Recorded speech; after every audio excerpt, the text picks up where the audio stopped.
The docking bridge hummed beneath my boots as if the entire neutral zone station were holding its breath, which felt deeply unfair because I was the only one here who had legitimate reasons to panic. All I'd expected was a routine prisoner exchange, hand over the captured spy, sign a few digital forms, maybe eat a rehydrated sandwich afterward. Instead, the airlock doors parted with a slow, ceremonial hiss, revealing Queen Theria herself stepping through the drifting vapor, like someone who had absolutely never been told no in her life. Her golden hair caught the overhead lights in shimmering strands, her long ears rising in subtle, unreadable movements as she took in the scene. I had seen her only in broadcast before, usually while sitting in the safest possible location far away from her war fronts.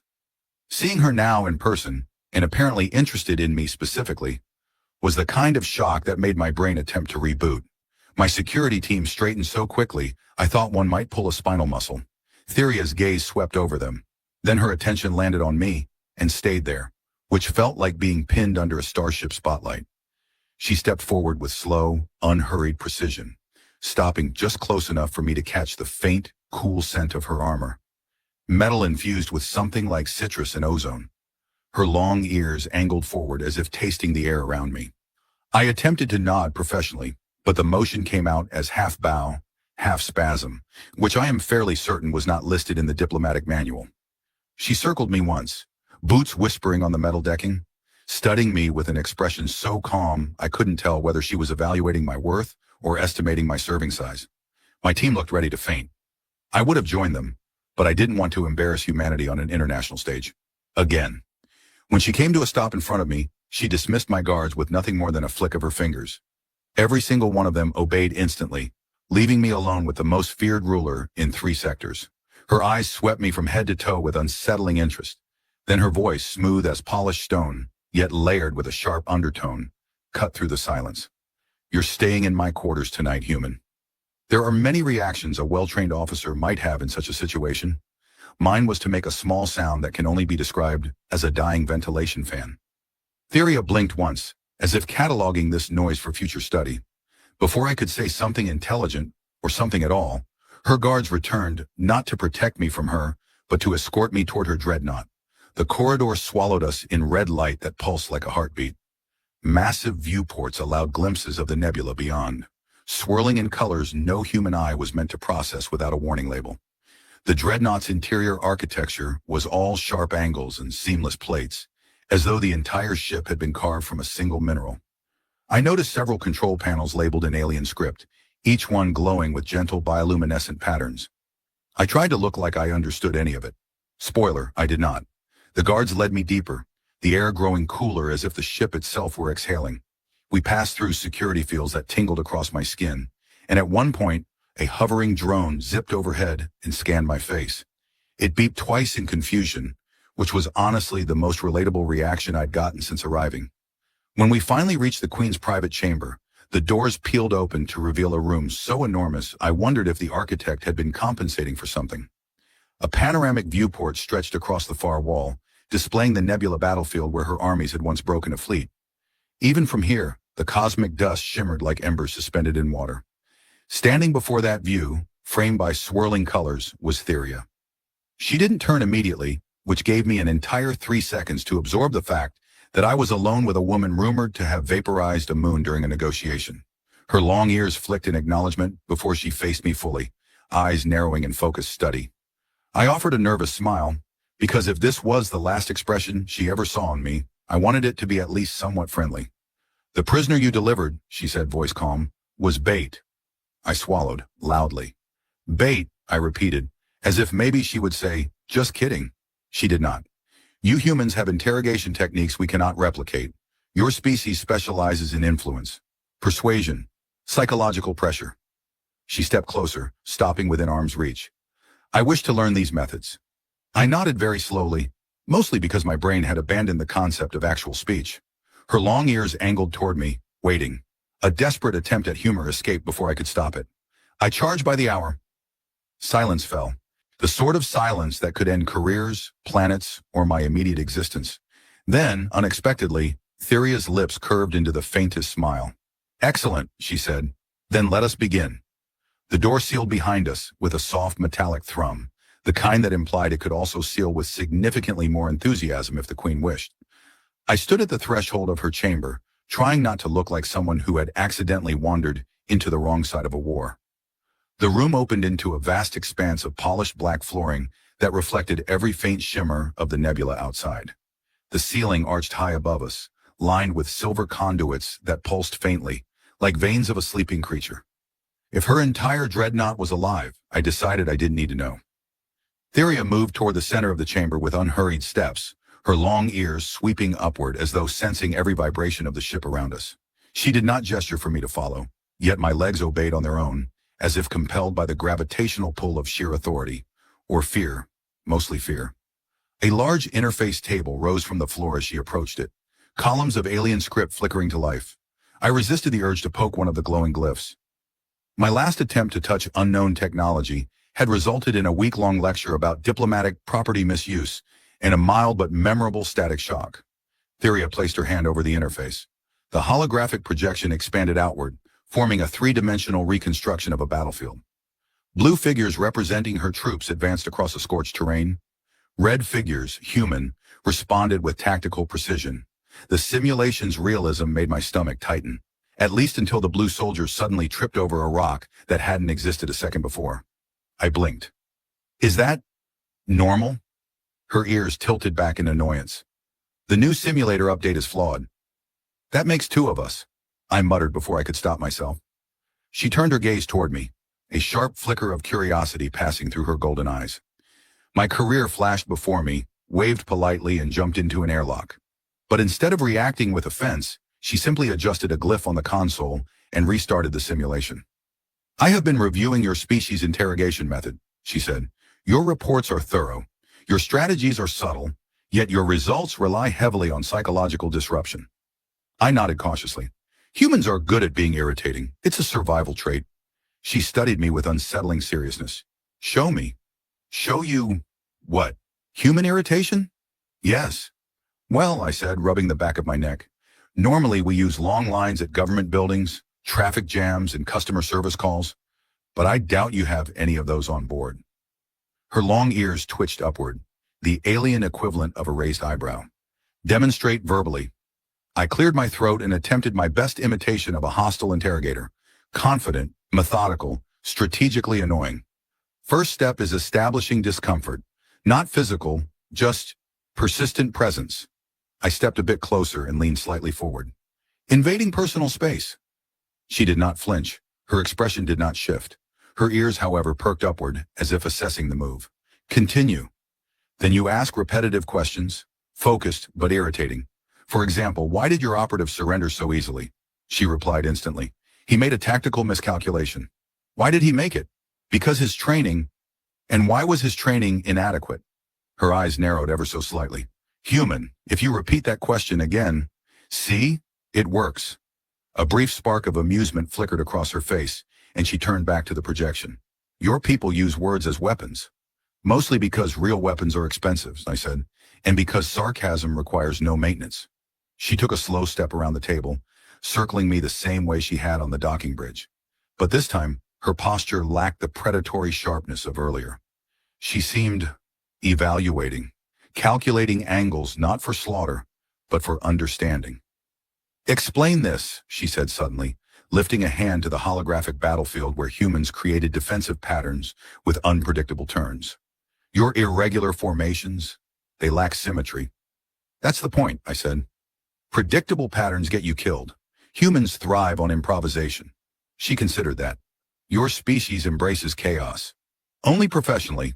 Personally, we panic and drink caffeine. She paused. For a moment I thought she might actually laugh. Instead, her ears slowly angled forward. Then perhaps you can teach me to improvise. That depends, I said, trying to lighten the tension rising between us like static. Do you promise not to vaporize me if I give a bad lesson? Uncertain. Noted. She moved closer again, the nebula light casting shifting colors across her features. Her long ears, shimmering faintly, framed her expression in stark contrast. Her gaze wasn't hostile now, just intensely focused, as though she were studying a rare creature she hadn't decided whether to protect or dissect. Your fear response is unusual, she observed quietly. Most people say that, I replied. usually right before something terrible happens. Yet you remain standing, mostly out of habit. Her lips curved, subtle but unmistakable. A smile, small and sharp, like she wasn't entirely sure how to perform the gesture, but wanted to try. You are a curious human, she said. I believe this night will prove instructive. I swallowed, again, loudly, again. And what exactly, I asked, voice cracking only slightly, do you plan to instruct? She lowered the simulation, the lights dimming around us, leaving only the nebula glowing through the towering viewport. Her silhouette stood framed against starlight, regal and dangerous and impossibly calm. I wish, she said, to understand the mind of your kind, your fears, your strengths, your contradictions. She stepped closer until I could see the reflection of the nebula swirling in her eyes. And you, Derek Cassian, will teach me. I cleared my throat. Well, I hope you're ready for sarcasm, anxiety, and questionable decision-making. That's pretty much our core curriculum. Her ears lifted slightly in amusement. Good, she murmured. Then the lesson begins now. The holographic battlefield dissolved into the floor with a gentle shimmer, leaving only the distant nebula casting soft ribbons of drifting color across the chamber. The sudden quiet pressed around us, the kind of silence that normally precedes either profound revelations or catastrophic decisions. Knowing my luck, I assumed the latter. Theria stood only a step away, studying me with a level of scrutiny normally reserved for ancient relics or malfunctioning weapons. Her long ears twitched once, as though adjusting their focus, and I had the distinct impression she could hear every anxious thought rattling around inside my skull. She gestured toward a low, curved seat that rose smoothly from the floor. I hesitated, because on alien warships, even chairs had a suspiciously high chance of being torture devices. She seemed to sense my hesitation. It is merely furniture, human, she said, then paused. Mostly. Mostly? I echoed, before immediately regretting it. It adjusts to the sitter's posture, she clarified, lowering herself onto a similar seat opposite mine. On rare occasions, it overcorrects. That's comforting, I muttered, sitting carefully, ready to leap up if the thing wrapped around me like a hungry octopus. Fortunately, it didn't. It simply molded itself to my shape with a soft hum. The surprise made me sit too quickly, and a small squeak escaped the chair. Absolutely the chair, not me. Theria's ears perked in amusement. We begin with your emotional responses, she said, tapping a control panel embedded in the armrest. A faint glow surrounded me, forming a translucent field filled with drifting symbols. This device measures subtle muscular tension and physiological shifts. So it reads stress, I said. Great, it's going to explode. It does not explode, she replied calmly. Then after the briefest pause, any more? I stared. Her ears flicked back, the Theria equivalent of a shrug. Speak. I cleared my throat. What do you want me to say? Describe the moment you boarded this dreadnought, she said, leaning forward with the steady patience of someone who had interrogated thousands. Your exact feelings. Panic, confusion, mild desire to run away. More panic, I said. Did I mention panic? Why did you feel fear, she asked. I blinked. Because you're the queen of the Illyri Dominion? Because you've conquered planets? Because your people consider humans a fascinating combination of irritating and fragile? Only some of those statements are accurate, she said. Which ones? I will not tell you. Great. Super comforting. Her expression remained unreadable, although her ears tilted forward in what I suspected was growing amusement. She entered something into the console, and the glowing field around me shifted color, turning a faint purple. Your stress decreases when you speak humor, she observed. That's because humor keeps humans alive, and I said. Well, emotionally. Physically, we still do very stupid things, such as entering my quarters voluntarily. I wouldn't call it voluntary, I said carefully. I was strongly encouraged. I merely gave clear instruction. That's one word for it. Her eyes narrowed in a way that made me think she was trying not to smile. Then she stood, pacing slowly around my chair. The glowing field followed her movements, displaying shifting patterns as if reacting to her proximity. You exhibit no aggressive intent, she murmured, reading the symbols. Your fear is steady, but not overwhelming. Your mind remains active even under pressure. That's just adrenaline and bad decision-making, I said. Humans specialize in those. She circled behind me. I couldn't see her, but I felt the faintest breeze as her long hair shifted with her steps. Her presence radiated warmth like a quiet star. I sat very still, partly because I didn't want to disrupt the field, and partly because moving felt dangerous. When she spoke again, her voice came from above my left shoulder. Your species uses eye contact to communicate dominance and honesty. Mostly honesty, I said. Dominance is optional, unless you're a space captain. Look at me, she said. I turned carefully. She leaned down slightly, her face inches from mine. Her golden eyes reflected the nebula's drifting colors, turning them into swirling bands of violet and gold. Her long ears framed her face like delicate living ornaments. The closeness was intoxicating and terrifying at once. She studied my eyes. I studied hers. I wondered if fainting was considered diplomatic misconduct. You do not look away, she said quietly. I'm too afraid to, I whispered honestly. Acceptable, she replied, straightening with a soft motion of her ears. She resumed pacing, the field flickering with each step. Tell me another human method. Well, I said, trying to regain feeling in my legs. There's the silence technique. You stare at the person until they get uncomfortable and start talking. That is ineffective. It works on humans. She stopped, slowly turned, stared at me without blinking. 10 seconds passed. 20. I cracked instantly. Okay, nope, that's not fair. Your stare is like being microwaved. Her ears lifted, unmistakably pleased. Fascinating. Continue. I leaned back in my seat, trying to pretend I hadn't just folded like wet paper. Humans also use unexpected questions to disrupt someone's thinking. Ask me one. What do your people eat for breakfast? Her expression shifted, very slightly, into confusion. That is not relevant to interrogation. Exactly, that's the point.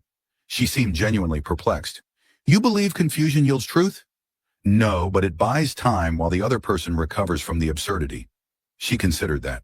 Your methods are chaotic, accurate. And yet, she said, stepping closer until the glow of the field cast soft patterns across her armor, you remain composed. I wouldn't go that far. You are not trembling? Not on the outside.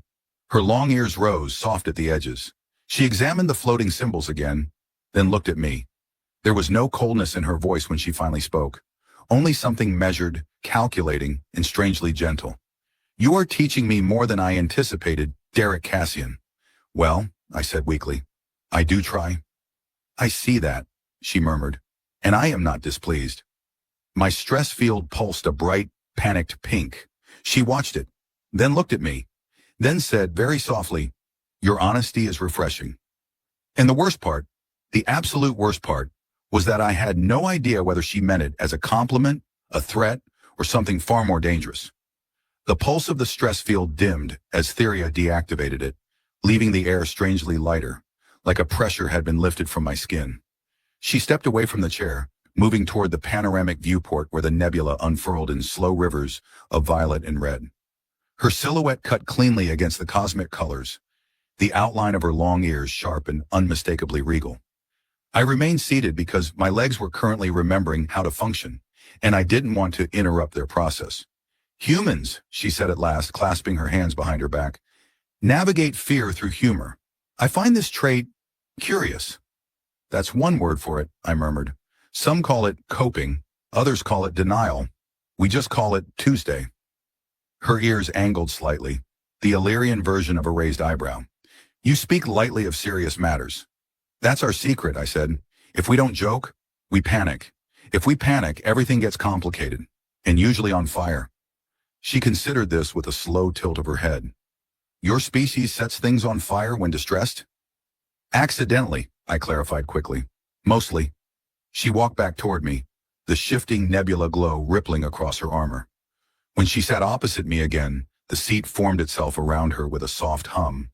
Her posture was flawless, carved from something between discipline and sheer stubborn will.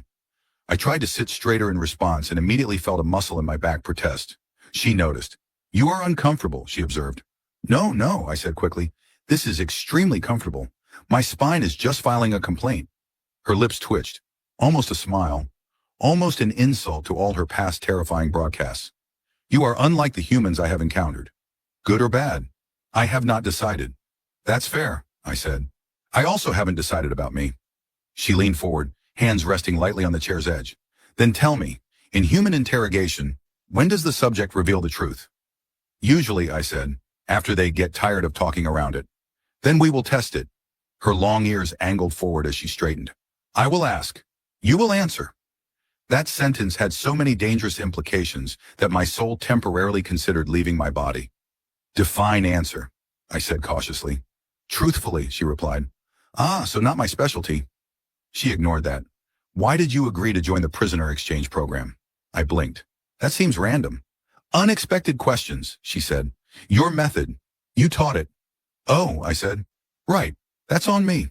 She waited, expression neutral but intense, as if peeling apart my thoughts with her gaze alone. I sighed. Because I didn't want to be on the front lines. I wanted something safer. Her eyes drifted over me, unreadable. And is this safer? Compared to the front lines, I said. Only if I survive the next 10 minutes. She leaned back, her ears flicking in amusement. Honesty again? It keeps slipping out, I said. I blame the atmosphere. It is standard, breathable air. Yes, but your presence is distracting. That earned a full pause. Her long ears rose in subtle surprise. Her golden eyes narrowed, not in anger but in analysis. In what way? She asked. I said, discovering instantly that I had absolutely no safe way to finish that sentence. In a very powerful leadership kind of way. She stared for several seconds, clearly unconvinced. You are deflecting. That's a human specialty too. She stood again, walking past me toward a console built into the wall. The surface responded instantly, displaying swirling symbols I could never hope to decipher. Her long ears shifted as she entered commands, and a moment later a glass cylinder rose from the floor between us, filled with a faintly glowing mist. What's this? I asked. A truth resonance device. That sounds wildly illegal. In most sectors, yes. And in this one? She turned her head slightly. I am the law in this one. Right, I said. Good talk. She approached the device and tapped its surface. The mist inside swirled, thickening until it shimmered with soft silver light. This will amplify emotional resonance. I wish to observe your reactions while you speak of moral judgment. Oh, good, I said weakly. My favorite subject. She ignored me again, something she was alarmingly good at, and gestured for me to stand closer. When I approached, the mist reacted instantly, swirling faster, forming patterns that meant absolutely nothing to me, but apparently a great deal to her. Speak of the battle at Vera's Gate, she said. I stiffened. That's not exactly a cheerful topic. This is not an interrogation, she said. This is assessment. Feels very interrogation adjacent. Speak, she repeated. I exhaled slowly. The battle was a disaster. Both sides took losses no one wanted. Our command thought the Illyrians would surrender. Your command thought we would retreat. And who was wrong? Everyone, I said. Especially the civilians caught in the crossfire. The mist pulsed sharply. Theria's gaze flicked to it. Her long ears angled downward, a shadow crossing her expression, an emotion I couldn't name but felt deeply. Continue. You want honesty? I said quietly. Fine. The battle shouldn't have happened. A dozen diplomats could have fixed it, but pride got in the way. She stepped closer, too close. The mist glowed between us like a living vein of silver light. Whose pride? She asked. Yours, I said, before my brain could stop me. And ours. The mist blazed bright. Silence crept over the chamber like drifting smoke. Her golden eyes locked on mine, sharp, searching, unguarded in a way I had never seen. The air around us felt charged, as if the nebula outside had poured into the room. At last she spoke, voice low. You do not fear telling me this. Oh, I said softly, I am absolutely terrified. Yet you speak. I guess, I said with a shrug, humans panic in a forward direction. Her long ears lifted in a slow, unexpected motion. Something like admiration, something like recognition. You are a strange species, she murmured, but you are useful. That's the nicest thing anyone has said to me this week. She stepped back, deactivated the device, and the mist dissolved into the air. Enough for tonight, she said. I have learned what I needed. Great, I said. Hey, so, do I get released now, or? She turned toward the inner door of her private chamber. Without looking back, she said, You will sleep here. My soul attempted to exit my body again, because she didn't mean in a cell. She meant in her quarters. And humor, I suspected, was no longer enough to save me. The inner door slid open with a whisper, revealing a surprisingly serene chamber beyond. Nothing like the cold, ominous throne room atmosphere I'd expected from a queen who had conquered half this region of space. Soft lights glowed from recessed panels along the walls, adjusting automatically as we entered. The air held a faint scent of something floral and metallic, like flowers that had decided they wanted to be starships when they grew up. My steps felt too loud, too human, too mortal on the smooth flooring as Theria motioned for me to follow. I did because the alternative was stay alone in the terrifying echoing dark behind me. And I'd had enough trauma for one day. Her private quarters stretched wide, with no clear division between living space, workspace, and what I hoped was sleeping space. A circular platform near the far wall held an elevated bed that glowed faintly along its edges, as if daylight had taken the form of furniture. Its design was elegant and alien, in a way that made me wonder if I'd need a manual to lie down correctly. Theria crossed to a console beside the platform and tapped it. The room responded, dimming slightly. The nebula outside the viewport shifted from fiery red to muted blue as her ship rotated. She turned toward me, long ears angled with quiet precision. "You will rest," she said, as though this were a command a sane person could obey instantly. I cleared my throat. "Right. Rest. Sure. Absolutely. Just quick question. Where?" She blinked, slow and regal. Then she pointed at a smaller structure near the chamber's center, a suspended cocoon-like shape made of translucent filaments that glowed when her hand neared it. "That is a secondary resting pod," she said. "My guards use it when assigned overnight proximity." "Oh," I said, relieved. "So I sleep in that?" "No." My relief evaporated. She walked toward the main platform and glanced back at me. "You will sleep where I can study your reactions most clearly." "My reactions?" "Yes." "To sleeping?" "Yes." "In your room?" "Yes." I nodded slowly. "Just checking that the universe hasn't broken." "You may lie on the far side of the platform," she added, gesturing. "A reasonable distance from me. Humans require more personal space." "Yes," I said. "Space. Lots of space. Entire galaxies, ideally." A flicker of something, amusement, I hoped, passed through her expression before she turned away. She began removing the heavy pieces of her ceremonial armor, placing each one on a sleek, magnetic rack embedded in the wall. Watching her remove armor was surprisingly humanizing. Each piece made a soft hiss as it detached, revealing layers of lightweight fabric beneath that moved like liquid when she walked. I did what any respectful, terrified human would do. I turned around immediately and stared very intently at a decorative wall sculpture that resembled a star collapsing in on itself. It was abstract and confusing, which matched my entire evening. "You may face me," she said after a moment. "I'm good," I replied quickly. "Human," she said, a trace of warning in her tone. I turned slowly, carefully, like a mouse facing a lion who was also his landlord. Theria wore a lighter set of garments now, still formal, still regal, but less like battlefield attire, and more like something meant for rest. Her long ears were no longer held stiff with tension. They curved gently, relaxed in a way that felt almost intimate. She approached the bed and sat gracefully on the edge, her golden hair catching the nebula light. "You hesitate," she observed. "I hesitate constantly," I admitted. "It's basically my default mode." "Come here." My legs obeyed before my brain approved. I stopped 2 meters from the bed, which felt like an incredibly safe distance given the circumstances. "That is too far," she said. "Is it?" I asked. "Because from here, I feel I can provide excellent moral support." "I require observation," she said, "not moral support." "That's fair." I approached cautiously until I stood at the opposite side of the platform. The bed surface was soft under my hand, warm as if it had its own internal heartbeat. I sat down tentatively.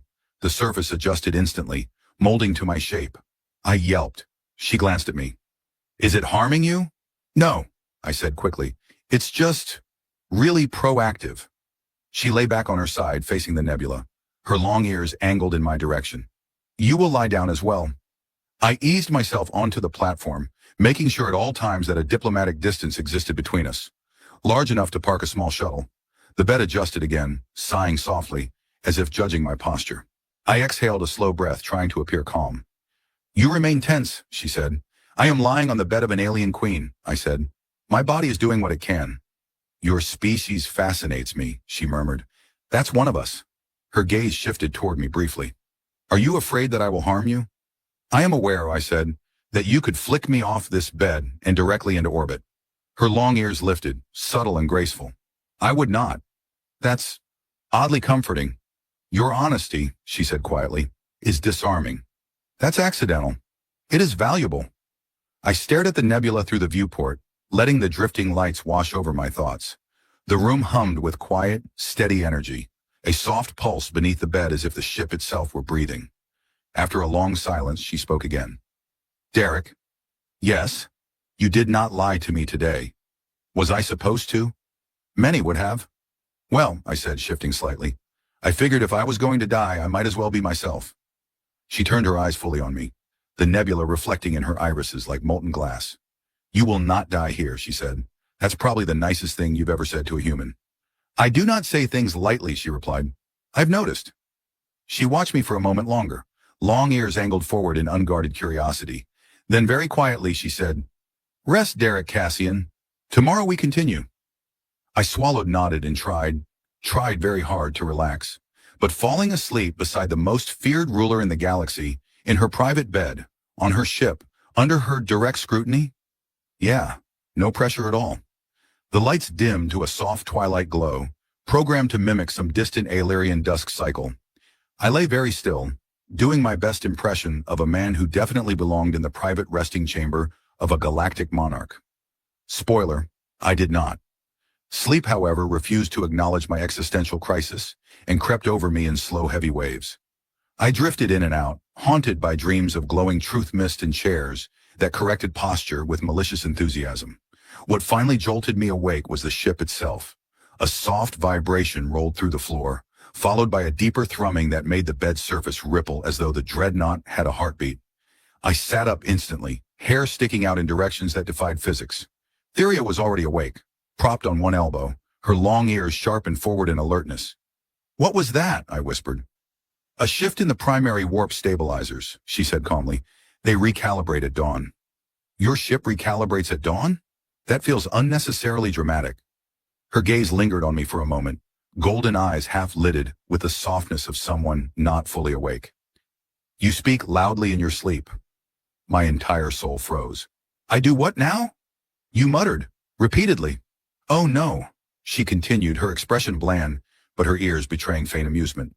At one point you declared, that's not my sandwich. I am unfamiliar with this human battle cry. I covered my face with both hands. I wasn't supposed to be observed while unconscious. That's cheating. Your subconscious reactions are useful, she said. They reveal truths you do not consciously choose. I'd prefer they didn't. She sat upright, the motion fluid and precise, her hair falling over her shoulders in golden waves. You fear embarrassment more than death, she observed. That is a very human thing, I admitted. She stood, moving with the quiet grace of someone who'd been trained since birth not to make noise unless she intended to. Her living armor, lighter, more flexible than yesterday's ceremonial plating, materialized from the wall's storage rack and magnetized itself perfectly around her frame. As each piece locked into place, her long ears twitched faintly, adjusting to the change in weight and temperature. Come, she said. Your lessons continue. Right now? Now! She didn't wait to see if I followed. I scrambled to stand, nearly tripping over the bed as it adjusted again with a judgmental huff. By the time I caught up to her at the chamber doors, she was already programming the next section of the ship. The corridor outside glowed with morning cycle lighting, cool blues and faint greens that shifted as we walked. Translucent conduits along the ceiling pulsed with data, and at one point a cluster of floating drones drifted past us, their spherical surfaces shimmering with scanning glyphs. One paused. This was deeply concerning. It hovered in front of me, emitted a confused warble, and circled me twice as if verifying a sighting of an endangered species. Theria glanced back. Ignore it. How? I whispered. It's judging me. It is scanning you for biometrics. And, she continued walking, it has never scanned a sleeping human before. I wasn't sure how to feel about being categorized alongside unidentified anomalies. She led me into a large circular chamber filled with suspended holographic spheres. Dozens of them drifted in the air like planets in a strangely curated solar system. Each sphere held scenes, battlefields, diplomatic councils, star charts, psychological simulations. The room was silent except for the soft chime of data streams interacting. This is the cognitive arena, Theria said. We will begin with moral evaluation. Oh, I said. Good. My favorite, followed closely by dental surgery. She tapped a gesture in the air, and one of the spheres drifted toward us. It expanded, enveloping us in a projection that felt almost real. We stood in a holographic reconstruction of a conflict zone. Broken structures, flickering fires, the distant sound of evacuation alarms. Analyze, she said. I swallowed. Looks like a civilian area caught between two advancing forces. Her voice came calm from beside me. One is yours. One is mine. Well, that's bad. You are the advisor, she said. What do you recommend? That we stop blowing things up, I said immediately. She gave me a sideways look. Be specific. Ceasefire. Pull both sides back. Open a communications corridor. Then, because humor was the only thing keeping my organs from liquefying, I added, and maybe take away their explosives until they've demonstrated good behavior. That earned me a subtle twitch of her long ears, Illyrian laughter in microscopic form. She stepped toward a fallen structure, examining the projection. Your answer prioritizes non-combatants. Generally the goal, I said, unless you're a terrible person. Another sphere slowly drifted into place, shifting the hologram to a stark war council room. High-ranking commanders, hers and ours, stood around a table. The air buzzed with tension. Advise me here, she said. Okay, I muttered. Tough crowd, but sure. You may not use humor. What? I gasped. That's illegal. You must rely solely on analysis. I physically cannot. She stared. I cracked almost instantly. Fine, fine. No jokes. But if I implode from seriousness, that's on you. The projection shifted again. A third sphere descended, this one showing a memory. Hers. I stumbled as the environment snapped into place. A throne chamber flooded with harsh red light, the sound of soldiers shouting outside. Theria standing at the center, younger, her long ears sharper, her armor bloodless but burning with fierce purpose. She said softly, "This is the day I ordered the orbital strike at Vera's gate." I turned slowly to look at her real self standing beside me. Her expression was unreadable, calm, collected, this time without any trace of jest. "You may judge," she said. My pulse quickened. "Theria, that's not exactly a safe activity. I wish to see whether your honesty holds under pressure." I exhaled. "You ordered it because you believed your enemies would never negotiate." "Yes. You were wrong." "Yes." The air thickened. Her long ears lowered slightly, not in shame but in memory. "And you regret it," I said quietly. "I cannot afford regret." "That's not what I asked." Silence settled like drifting ash. Finally she looked at me, eyes glowing faintly with nebula-colored light. "You see too much," she whispered. "Humans do that," I said. "We're inconvenient." "Useful," she murmured, soft, unexpected. The projection dissolved around us, returning us to the central chamber. She stepped closer than she ever had before, studying my face not as a subject or a threat, but something else entirely, something searching. "Your judgment," she said, "is dangerous." "Thank you," I said. "It is also necessary." I blinked. "So, what does that mean?" Her long ears lifted, elegant and sharp. "It means you will accompany me today, publicly." My stomach dropped. "In front of your court?" "Yes." "Your generals?" "Yes." "Your entire species of intimidating warrior aristocrats?" A faint curl touched her lips. "You wish to understand fear. Now you will." "That's not what I wished at all." She turned toward the corridor, gesturing for me to follow. And because my survival instincts had clearly given up, I did. The corridor leading to the Queen's Grand Hall felt longer than any hallway had a right to be. My footsteps echoed in a way that suggested the architecture itself was judging my life choices. Theria walked ahead of me with the calm, effortless grace of someone who'd already decided exactly how this day would end. Her long ears angled sharply forward, alert, regal, and unmistakably focused. I, on the other hand, radiated the energy of a man heading toward either a promotion or a public execution, and not entirely sure which one was winning the vote. The doors to the hall slid open with a deep, resonant chime. Inside, the chamber expanded like a cathedral of metal and starlight. Rank upon rank of Illyrian commanders stood waiting, their armor gleaming with shifting holographic sigils. Conversations halted, dozens of golden eyes fixed on me at once. I attempted to stand up straighter, but my nervous system filed an immediate complaint. Theria stopped at the center of the hall. When she turned to face me, the entire gathering fell silent. Even the ship's hum seemed to fade. "Derek Cassian," she said, voice carrying easily through the chamber. "Step forward." I stepped forward, which is to say I tripped forward and then pretended the stumble was part of a very advanced human greeting ritual. A few Illyrians blinked in confusion. Theria's ears made the tiniest upward flick, the closest she ever came to a laugh in public. She addressed her commanders without taking her gaze from me. This human has demonstrated qualities your reports did not predict. Honesty without subservience, fear without paralysis, insight without deceit. A murmur rippled through the hall. My palms grew slick. He has shown me truths, she continued, even when those truths challenged me. Silence again, this time sharper. One general stepped forward, his armor etched with the scars of countless battles. My queen, he said carefully, is the human some form of consultant? No, Theria said. My stomach lurched. He is my advisor. The hall erupted, not in chaos, but in the restrained disbelief of highly disciplined soldiers who could not decide whether this development was brilliant or catastrophic. Another commander bowed stiffly. With respect, my queen. Why this human? Because he does not lie to me, Theria said simply. And because you all do. That shut them up impressively fast. Her long ears angled upward, signaling the end of discussion. She dismissed the hall with a single gesture, and the commanders dispersed in orderly waves. When the last of them exited, she turned fully to me. You handled that better than expected, she said. I blinked 3,000 times, I whispered. I counted. It is irrelevant, she replied. You stood your ground. We walked together toward a quieter wing of the palace deck, the nebula's light shifting across the translucent panels beneath our feet. For once, the silence between us felt neither threatening nor awkward. It felt steady. Theria paused by a window overlooking the drifting colors outside. You changed the outcome today, she said quietly, not looking at me. Your honesty has forced me to reconsider strategies I once believed unshakable. That's good, right? I said. Strategic reconsideration beats orbital strikes. She gave a faint, humorless huff. Your influence is inconvenient. Thank you? And effective. I'll take that. Her long ears tilted slightly, considering. You came here expecting a routine exchange. Instead, you challenged a queen. I didn't mean to, I said.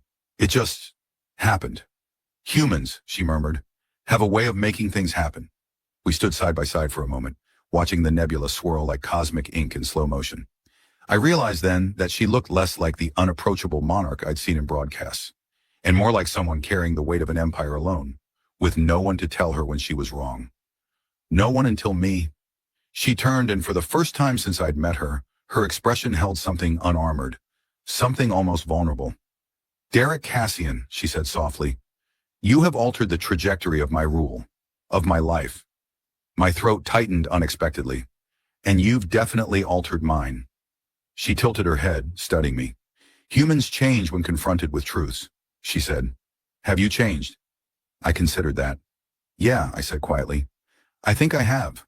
I thought strength meant avoiding danger, staying small, staying safe. But strength is telling the truth even when it scares you, even when the person you tell it to could vaporize you for it. And you told me the truth. I'll probably keep doing it, I said. Someone has to make sure you don't blow up any more star systems. Her ears swept upward in amusement. You volunteer for this responsibility? I guess I do. A soft pulse vibrated through the floor, another stabilizer shift, or maybe just the dreadnought agreeing with my terrible life decisions. Theria stepped closer, close enough that I could see the reflection of the nebula in her eyes. Then stay, she said quietly. Not as a prisoner, not as a subject. Her voice softened, almost breaking the edges of its usual control. Stay because you are the one voice I trust not to fear me. My chest tightened, not with panic, but something warmer, heavier, unexpected. Then I'll stay, I said. Her long ears curved in a graceful, relieved arc that felt like the alien equivalent of a smile. Good, she murmured. Then our work begins in truth. I let out a slow breath. No pressure. Human, she said, stepping past me with regal confidence. You have survived a night in my chambers. There is nothing left to fear. Oh, I said, following after her. I'm sure the universe will find something. She didn't turn, but her ears lifted again, soft, amused, and unmistakably warm. And together we walked into the corridors of the dreadnought, not as queen and captive, but as something new, something neither of us had expected, something that would reshape an empire and just maybe bring a little less chaos to the galaxy, or at least redistribute it evenly.